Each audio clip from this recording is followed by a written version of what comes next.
सामाजिक सञ्जालले कसरी नैतिकतामाथि प्रश्न खडा गर्दैछ। एउटी महिलाले सामाजिक सञ्जालमा आफ्नो भनाई राखेकै आधारमा उमाथि यस्ता गाली गलौज देख्दा लाग्छ समाज नैतिक रूपमा पतन त हुँदै छैन। हो दर्शकवृन्द, फूल फक्रिएको राम्रो, फूल मुस्कुराएको राम्रो, फूल सुगन्धित राम्रो, तर यहाँ फूल मेरो बगैँचाको मात्र राम्रो, उसको बगैँचाको होइन। ठ्याक्कै यही भाष्य सिर्जना गर्दैछौँ तपाईँ, हामी र हामीले प्रयोग गर्ने सामाजिक सञ्जालमा। हो, मैले यहाँ एउटी महिलालाई फूलसँग तुलना गरेको छु। तपाईँ पनि पक्कै आफ्ना दिदी बहिनी र तपाईसँग जोडिएका हरेक महिलालाई यही दृष्टिकोण राख्नुहुन्छ। तर पनि किन सञ्जालमा महिलामाथि अनेकौं दुर्व्यवहार भइरहेको छ? सामाजिक राजनैतिक विषयमा बोल्ने साहस भएका महिलाहरूलाई नै टार्गेट गरेको देखिन्छ, जसले गर्दा अरूमा चुप बस्नु नै सुरक्षित भन्ने भावना जन्माउँछ। नेपाल प्रहरीको साइबर ब्युरोमा आर्थिक वर्ष 2077-78 मा मात्रै 3451 उजुरी परेका थिए। फेसबुक मेसेन्जरबाट सबैभन्दा बढी 100% मा 62.3% र फेसबुकबाट 61.2% हिंसा हुने गरेको पाइएको छ। आर्थिक वर्ष 2080-81 मा 306 जना बालबालिका साइबर दुर्व्यवहारमा परेको भनी उजुरी दर्ता भएको थियो, जसमा 382 बालिका मात्र थिए। त्यसैगरी 18 वर्षभन्दा माथिका 8745 जना महिलाले दुर्व्यवहार भोगेको तथ्याङ्क रहेको छ।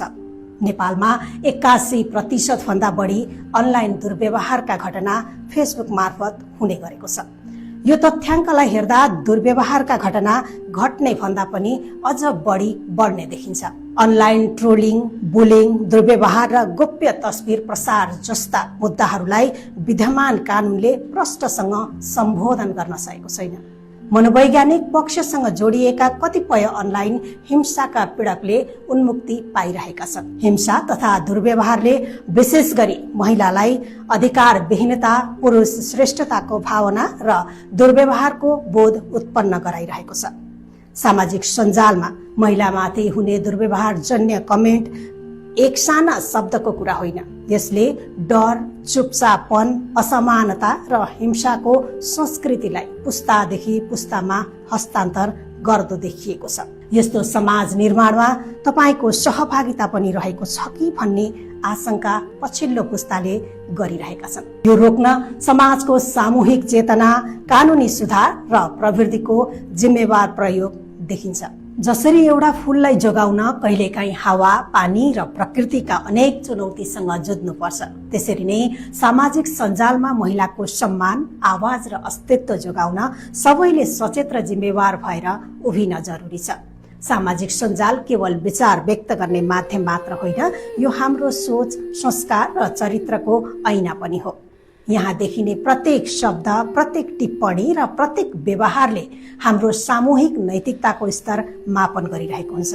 यसलाई घृणा, विभेद र अपमान फैलाउने थलो बनायौं भने यसले केवल एउटा व्यक्तिलाई होइन, सम्पूर्ण समाजलाई नै कमजोर बनाउँदछ। यहाँ हामीले कसैसँग रिस पोखेको होइन, यो त पीडा हो, उपदेश होइन, प्रश्न मात्र गरेको हो, आरोप होइन, संवाद हो। हवस् त, समाजका यस्तै विविध जानकारीका लागि हामीलाई सम्झनुहोला। धन्यवाद।